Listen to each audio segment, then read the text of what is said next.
everyone, and welcome back to Inside the Markets with Globe. I'm your host Sunlight, and today I'm welcoming onto the show Thomas Luhn from Yield App. So, watch on to find out about macroeconomic trends and Web3 narratives. So, Thomas, welcome to the show. Would you like to introduce yourself and tell us a bit about your background? I'll start a little bit about myself and how I sort of got into the world of crypto in the first place. So I've got a blended background in engineering and finance. So I started out and I pursued an engineering degree in industrial engineering, but then ended up working in finance simply because that's something I really enjoy. I love crunching numbers, and that I got very interested about how markets work, how money works, and how it all sort of comes together. And I found that really quite interesting, and it's sort of a very natural progression looking at both of these backgrounds that one would delve into to the world of crypto. And initially, I think it was my brother that got me into it. And as with most people, and as with probably many more people to come, it was based on, it was very speculative in nature. As everybody is, making money. What is this thing? What is this Bitcoin? It just keeps going up and up and up. Is it going to go to 1 million? What's going on? Why is everybody buying this? And how is it worth anything? And over time, and that was sort of the first phase when people start watching charts all the time. And the same thing happened to me. And I didn't quite know what was happening at the time. It was all it was quite a lot to take in. And then, over time, moved into a bear market. And that's the time when a lot of people left the space, when a lot of people, lost a lot of money, and got burned and just never really looked back. But what it did to me was it just really made me wonder what this thing was, and what blockchain is, and why cryptocurrency should be worth anything. And that was the start of a very long learning journey. And it's been, yeah, absolutely delightful, because it made me think about so many different things, especially having worked in finance for a long period of time, and especially financial services. And it really made me understand that a lot of the things that happen in the world of financial services are incredibly inefficient. And I think especially DeFi left quite a big impression, or call it DeFi, call it on-chain finance, left quite a big impression on me. And that's partly because I think when I first got into decentralized finance, I didn't quite know what it was. I didn't quite understand why it was there. And I'll be the first to admit, it took me a number of years to really understand the problems that on-chain finance can solve. And uh, I did stumble across a lot of these problems very recently at Yield App. And it's very interesting to see inefficiencies and potential solutions. And that's where I guess my engineering background kicks in a little bit. Just how do we make things better, more efficient, and how do we make sense of things? And that's sort of how uh, how I got into crypto. Yeah, amazing. Thank you. So you touched a little on what you're doing at Yield App. So could you give us an introduction to Yield App and just tell us a bit about the core values there? Absolutely. So YieldUp is really a digital wealth management platform. And so we want to be the point of contact for people to be managing their digital assets. And that goes all the way from onboarding fiat. So we have got, I think, don't want to toot my own horn, but we've got, I think, some of the best fiat rails in crypto and then we do offer very competitive rates. In fact, I think the most competitive rates on British pounds and euros that I've come across anyways. And we this time we offer 20 tokens on our platform. We offer a swap functionality. We offer structured products, which is a more advanced way of investing. And in addition, there's a few more things to come. And in addition, because we are a digital wealth management platform and we are a blend of finance professionals and crypto degens, if you will, because of that, we figured that we can solve a lot of problems that at the time were really affecting blockchain, and why institutional adoption took quite a bit of time. And because of that, we are also now incubating our own layer one blockchain, which is the Haven One blockchain. That's an EVM compatible layer one blockchain that essentially brings the core values of, I suppose, traditional finance to Web3. And specifically, that is on-chain verification, so KYC, which is really, really important.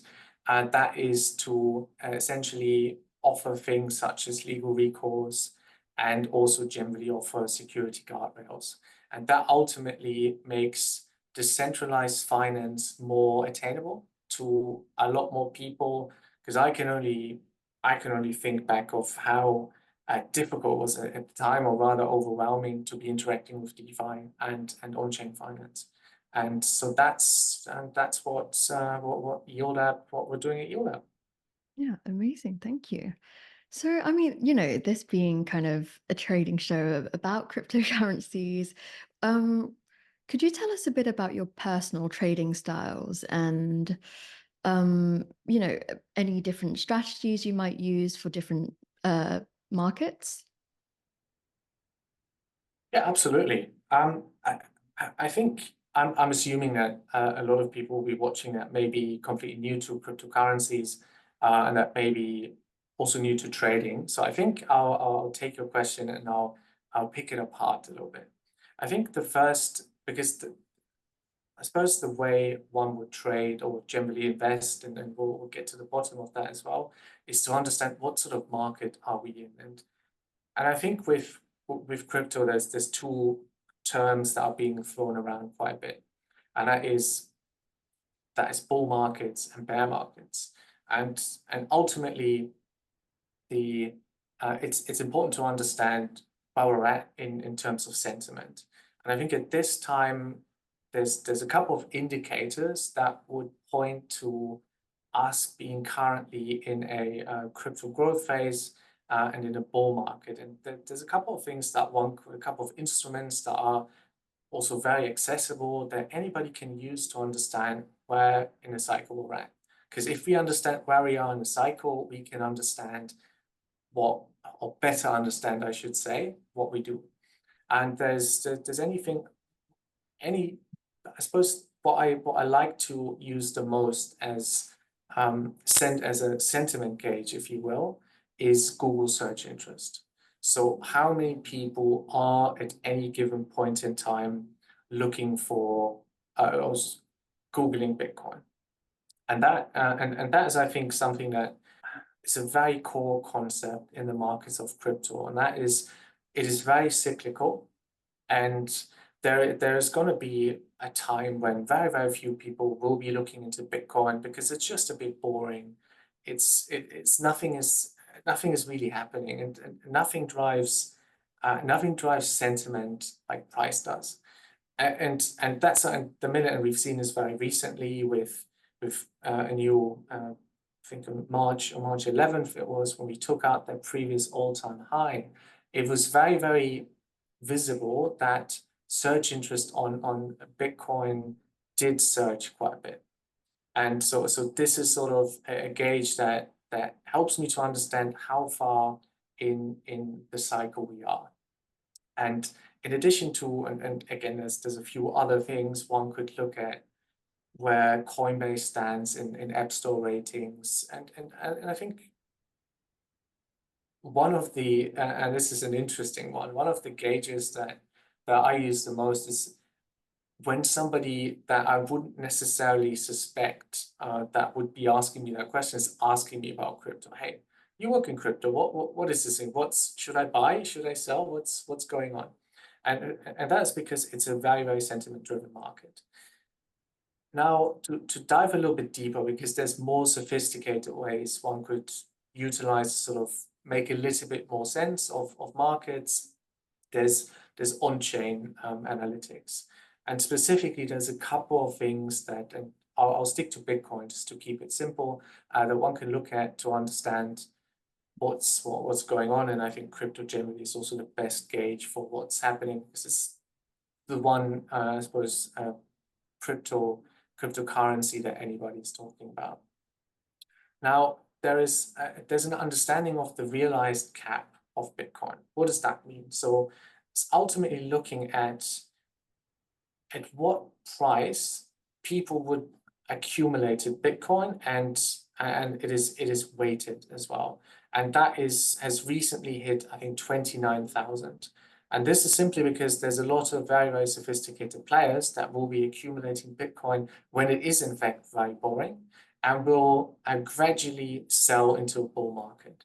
And this is something, and if we understand what the price is at which people are selling Bitcoin, we can get a bit of an understanding as to just how sentiment driven it is at any given point in time. And obviously, I think now we're trading around 66,000 and we're looking at a realized price of 29,000. You can already see that this is expanding quite a bit. And this is already, and if we look at the ratio of the current price versus what prices have been realized at, then this is very, very indicative of how emotional this market is. And that ultimately would give some indication as to what the risk profile should be. And I think this is something that's really, really quite important in trading specifically, and that is risk management. How risk can be or should be managed, but understanding where we are in that cycle is, I think, the input, if you will, to how one would trade. And to perhaps also preempt this, if you're new to cryptocurrency and if you're new to trading, the easiest and best strategy for most people is to simply dollar cost average into Bitcoin. And that would be more of an investment strategy. And if in addition to this, I generally am of the belief that Bitcoin is an asset that in a very diversified portfolio is helping to, I think, address concerns such as inflation hedging, and is generally on a risk reward basis a great addition. Why is that? And simply because it tends to appreciate quite a bit over a certain period of time, but then after which, and then we're moving into bear markets, it does depreciate quite a bit. But regardless, that volatility, if one simply buys and holds or continuously buys, that volatility is very, very positive in a portfolio. And that means returns on a risk-adjusted basis can be expected to be higher. And that is something, and that is the first thing I will say. Obviously, this is a very, very exciting market. This is a very, very exciting time. I think probably the greater part of the people that will be jumping on this and that will be diving into the market haven't really entered just yet. That would be generally my guess based on what I can see. And I would understand if people would be very, very keen to trade. They do want to try what it is like. Perhaps they stopped day trading with the end of the pandemic, and maybe it's something they want to pick up again. And for that, I would generally say manage your risk and don't invest more that you're willing to lose. Yeah, thank you. Absolutely. So actually, it's interesting that you say, you don't think you've seen people who might be interested in trading come back yet. So you would have thought actually, sorry, with, all the ETF news that everyone that wanted to come in would have already, joined back in. Is that not the case in your eyes? It's a good question. I think that people are slowly coming back. Certainly, and it doesn't matter who I'm talking to. I can also see that on our platform specifically, I think that volumes are starting to surge, and generally I have a feeling that there's more users certainly onboarding, and that there's more users that are getting exposed to crypto. But I think we're not quite there yet, and this is just based on the exuberance that I did experience in previous cycles. And I think even, one would think, obviously we ran up to about 74,000, and then we dropped down to almost 60,000, and one would think, wow, that's very volatile. But that's actually not the case, not by measure of, say, previous cycles. And from that perspective, I think I'm not yet seeing this massive surge of new money that will simply market buy any given token that they deem to be very, very hot at this time, and that, that they believe is going to change their lives. Okay, yeah. Thank you. So, I mean, you did touch upon sentiment a bit earlier. So, could you tell us a bit about, market sentiment and behavioral finance and that kind of crossroads and how that would drive crypto markets? Sure, I think this is a really, really great question. And I think just today, there's a couple of sayings that in finance and in trading specifically are being used. And one of those is, don't mistake a bull market for brains, which I think is great. And I think this is something that we all sometimes in this space, or generally in trading, are guilty of. Because there's this thing that in behavioral finance we refer to as overconfidence bias.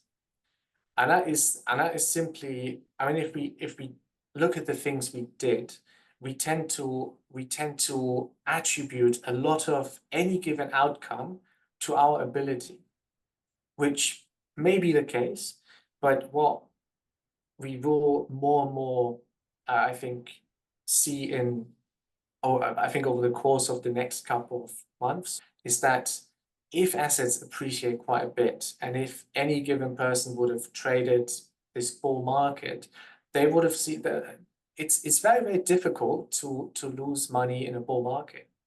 There is, especially if it isn't for leverage, and that can take people out quite easily, because it is very, very easy to take on a leverage position, but it is very, very difficult to keep a leverage position all the way through to the top.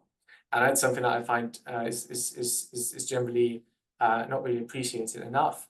And this is something that will drive a lot of people. And if you're new to cryptocurrency, you might want to circle back to this video in a year and a half, or in 2 years, and as ultimately you will become very confident about your ability to make the right decisions, but that's not necessarily because you've made the right decision.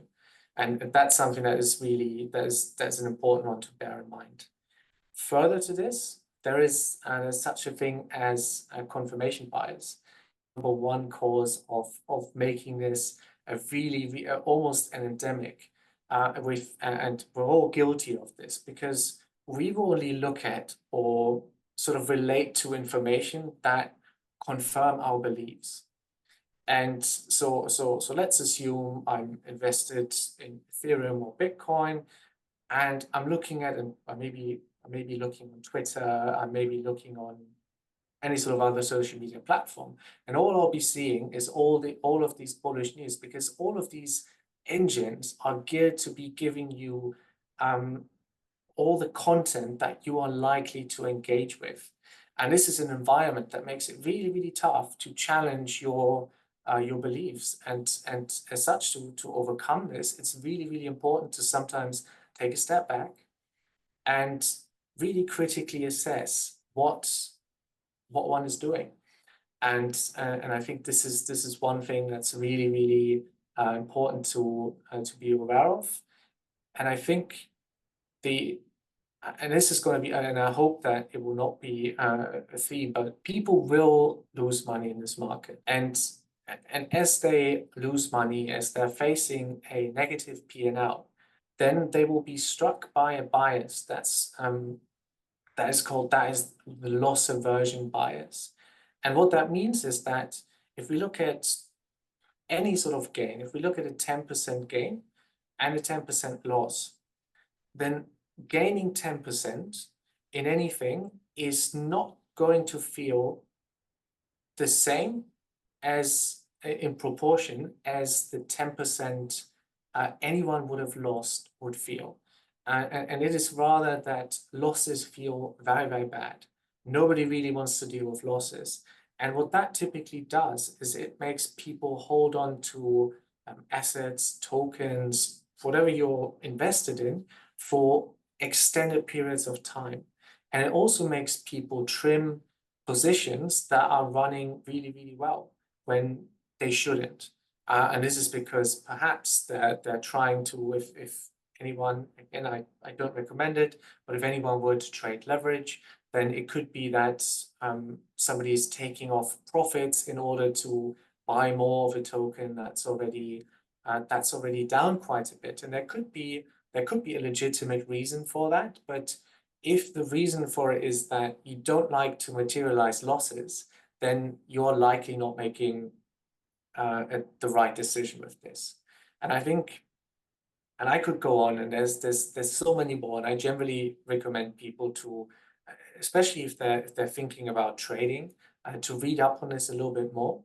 But I think those three are probably the most important ones to bear in mind prior, during, and after any given trade.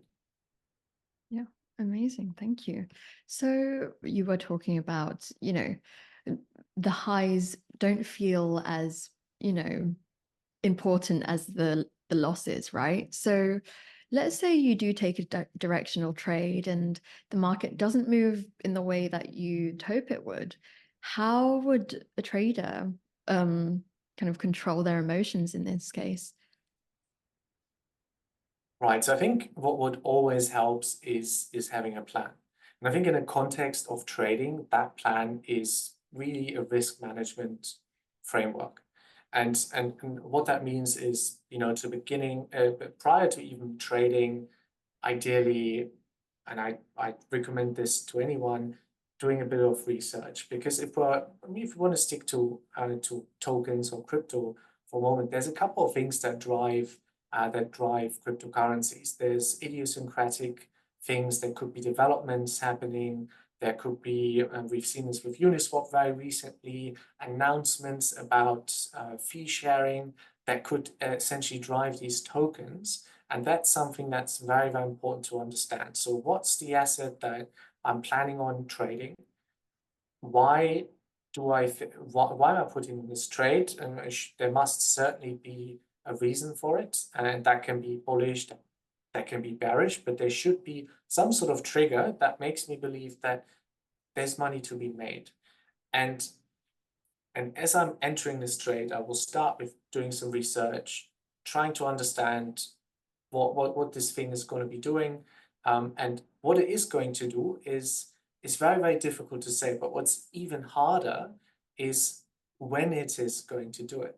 So you could be perfectly right in calling whether something is going up or going down, but you could be completely off in timing. And I think this is why prior to entering any given trade, what's really, really important is to set out a very, very clear idea of what this trade should be accomplishing. And that is anything from when am I going to take money off the table? When am I going to admit that I may be wrong or I may have been too early or too late with that trade and therefore exiting the position at a loss, which is fine because it's perfectly fine to lose out in any given trade for as long as the number of trades that I'm making money on is greater than the trades I'm losing money on. So when it's not realistic to expect that one is going to be right and will have the timing also right at any given point in time. That's just not feasible. And that's I think one thing that's really important. Have a plan, and also have a plan for what's happening when something happens that should change the plan. And that could be anything from, I mean, especially with crypto, we've seen this very, very recently with the Ethereum Foundation, that there's going to be policymakers that will be taking an aggressive stance. And that can be detrimental for price, and that can induce a really, really high volatility, which is generally very, very difficult to deal with. And if anything such occurs, then what typically will happen is the stop loss will trigger, and then I'm going back to square one, and I'll scribble up a plan. Ideally, what I'll do is I'll go back and I'll understand, what did I do? How did I feel doing it? And over time, if that's sort of a trading journal. And over time, what this helps anybody sort of trading is, it helps you to understand how you react, and it helps you to understand how you can potentially accommodate the, I suppose, instincts that you don't really want to see. And that is when all these biases that we're all definitely subjected by, that's everybody has their biases based on whatever's happened to them in the past.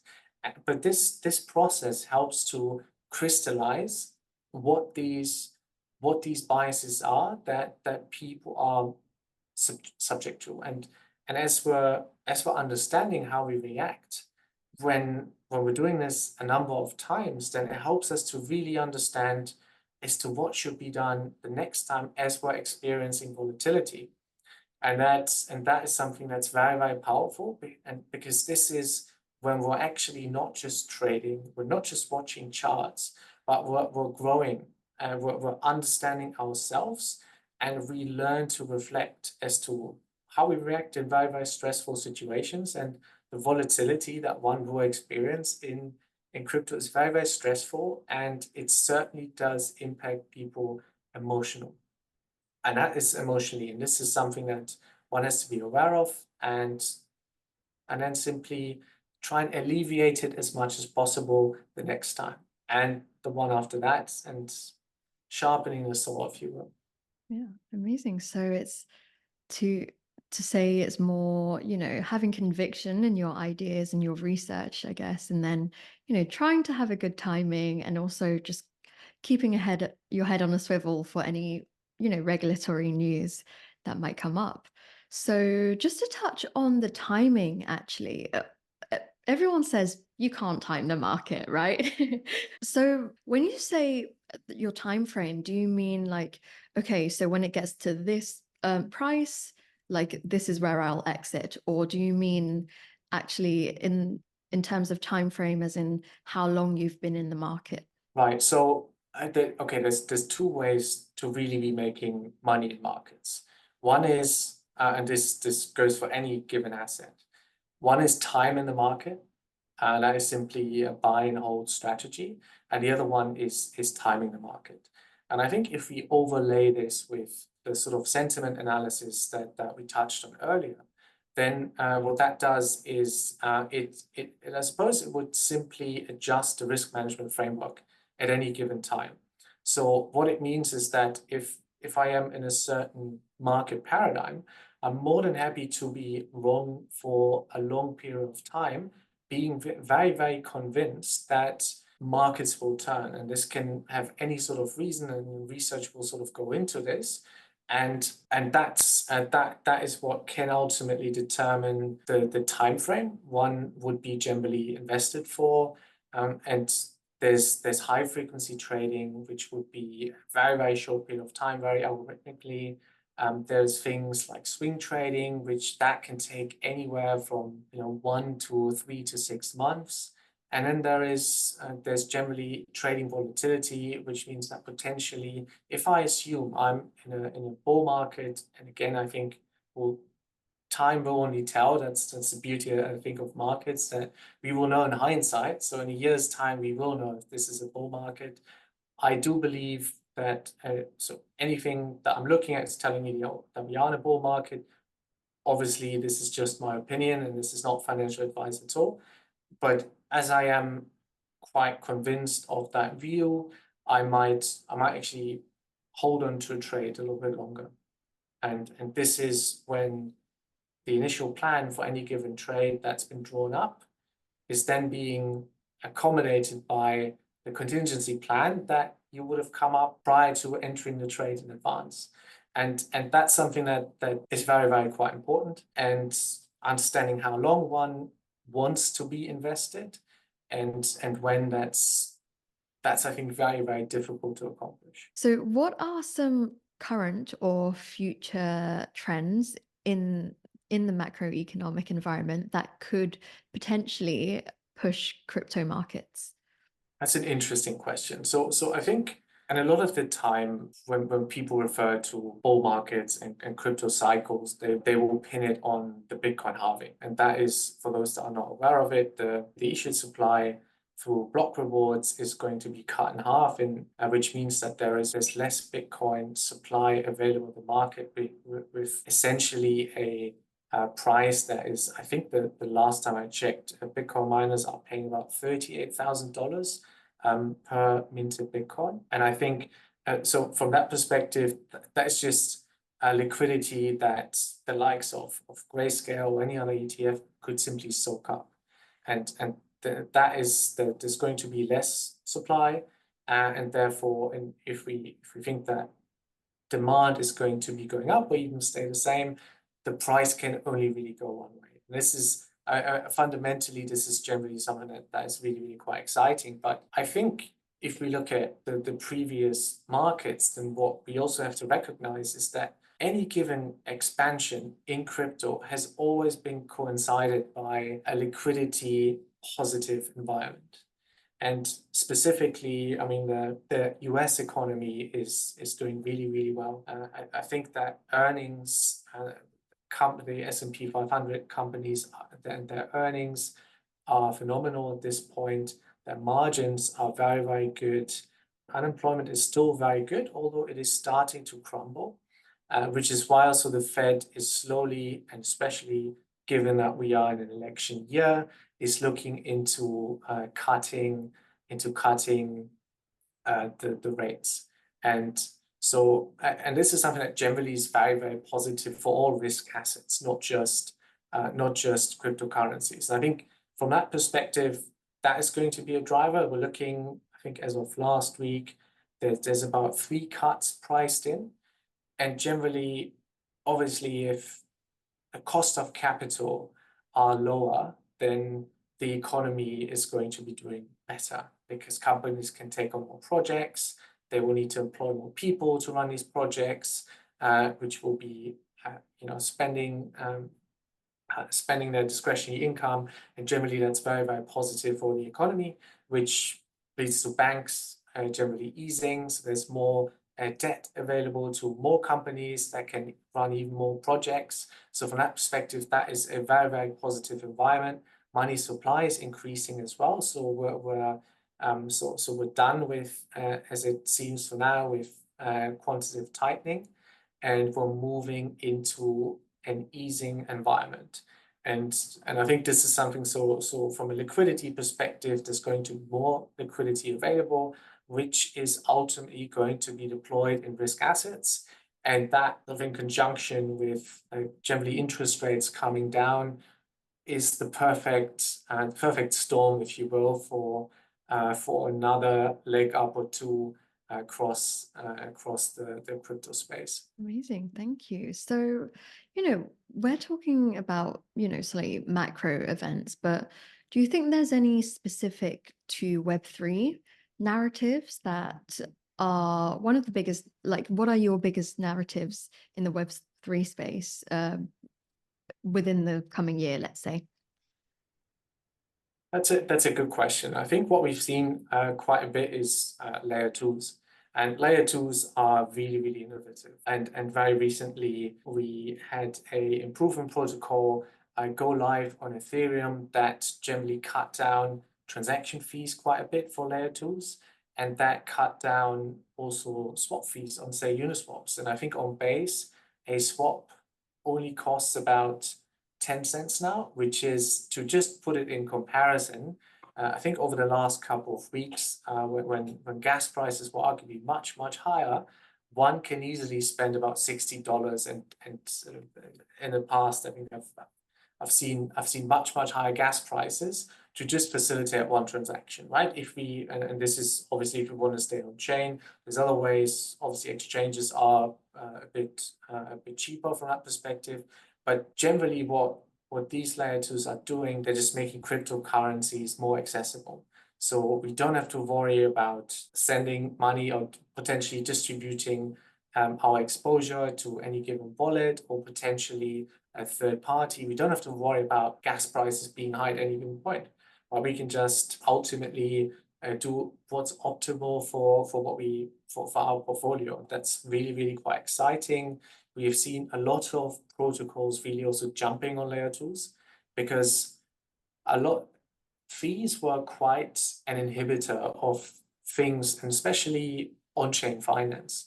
Because in order to carry out any given transaction, whether that was providing liquidity to a pool, swapping tokens, sort of interacting with smart contracts, that all was very, very costly. And if something is very, very costly, then it's only economical if we are in fact moving around substantial amounts of money. So say we're talking six figures, that would have been economical, ideally probably seven, especially in DeFi. But that then now democratizes finance a bit more because even with a smaller pocket, I am able to take part in anything really that I want. And we're also seeing initially a lot of layer ones that are now moving onto layer twos because they're realizing that fees are really, really quite important to attract an audience. So that's certainly a trend that we've seen this pan out already with Arbitrum and Optimism. There's a lot of the ZK rollups that are quite interesting, but that narrative may have already played out. And this is very obvious as well. AI is something that is a narrative that has been picked up, and there's yet, I think, real use cases to be made because we're just like still very, very early in AI, and obviously ChatGPT is quite remarkable and it does boost productivity quite a bit, but that is also something that is catching on. So definitely something to look out for. There's a lot of chatter about real world assets, and this is also really, really quite interesting, especially if we're looking at, and I'll stick to the finance side of things, if we're looking at sort of diversification across a portfolio.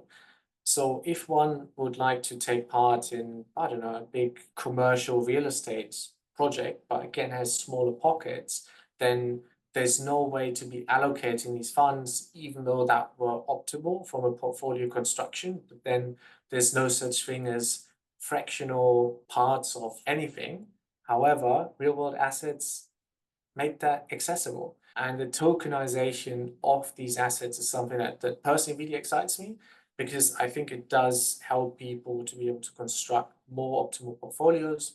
And again, it's something that does unlock, I think, more innovation. If you can sell something to a wider audience, and that is an absolute super app. And lastly, and I'll say that with I think probably not just a grain, but a rock of salt. Meme coins have seen quite a bit of interest. And I'm not at all suggesting that anybody should be putting money into meme coins or whatsoever. But I think what's simply crystallized is that people are getting really, really quite attached to what they invest in. And investing, or call it trading or investing or speculation, is almost an expression of one's opinions, or that could simply be an act of rebel to, just perhaps people are just disgruntled about the global financial system, about banks, and therefore they buy Doge because Doge fixes something. I don't know what it fixes, but certainly it is something that people can relate to. People find it cute, and it stands for almost a revolution, and that is something that's been seeing quite a bit of praise, I think, across the industry, and that's I think, at least for what I can see, what's currently at least sort of getting allocation. Awesome. So you mentioned your L2s, your AI coins, and your meme coins.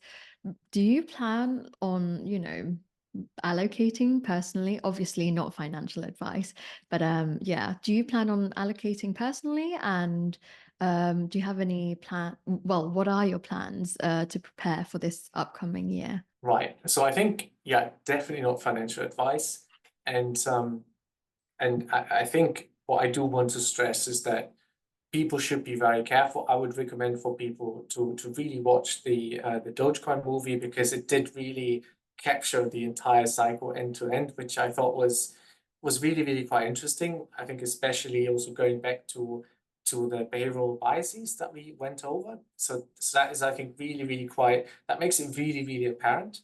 And so I think what people need to be quite cognizant of is that there may not necessarily be a reason for these assets to be having a value that is not zero. And the only reason that, again, I may also be missing something, and there's certainly a lot of intangibles, like I said, expression of generally opinion, or could just be an act of being rebellious to the financial system, which is fair. But generally speaking, it is very, very hard to find value. And the only value that can be found is demand being greater than supply. There is certainly a case to be made that, based on previous cycles, that these assets will perform, which again, we will find out. As for me, I think the two assets that offer value are Bitcoin and Ethereum. Bitcoin, by being, I think, an absolute revolution, especially in an inflationary environment, adding a deflationary asset to one's portfolio is a really, really great idea.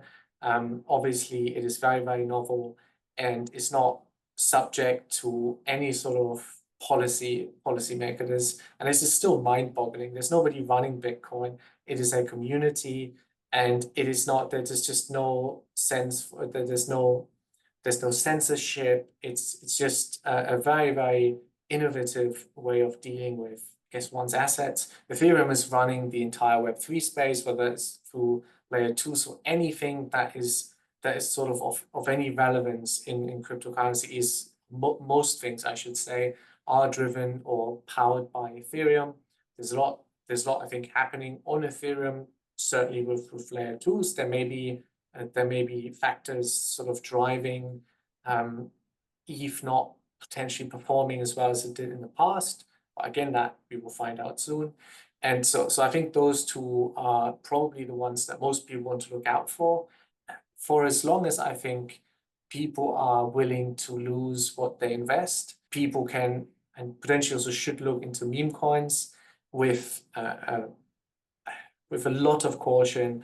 As for me, potentially, but this is something that, again, I should stress. You can lose everything you've invested and beyond. So be very, very cautious and do not invest more than you can lose. Wise words, wise words. Just to finish off, you have any closing comments?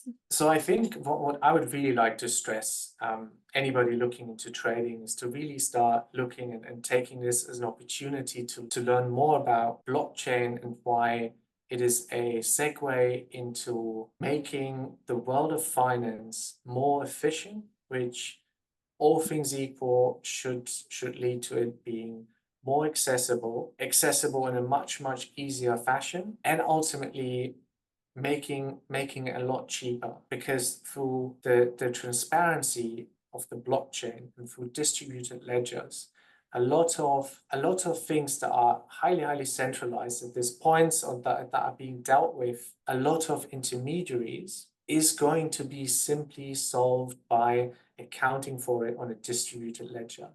And I would stress that everybody should at least try to some extent understand what cryptocurrency is about, how blockchains can really revolutionize the way we operate in our financial system, but there's many, many other use cases as well.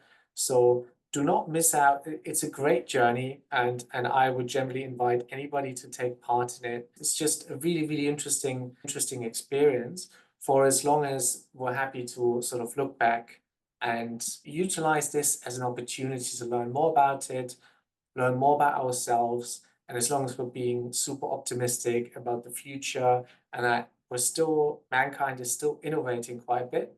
And this is, I think, an extraordinary piece of innovation, which is going to, I think, change the way we look at finance. And that's really quite excited about that. Yeah, amazing. Thank you so much. That was such a very like inspirational outlook on why we're in crypto. So thank you. Thank you so much for watching this episode. And thank you, Thomas, for your time. And I'll see you next time. Bye.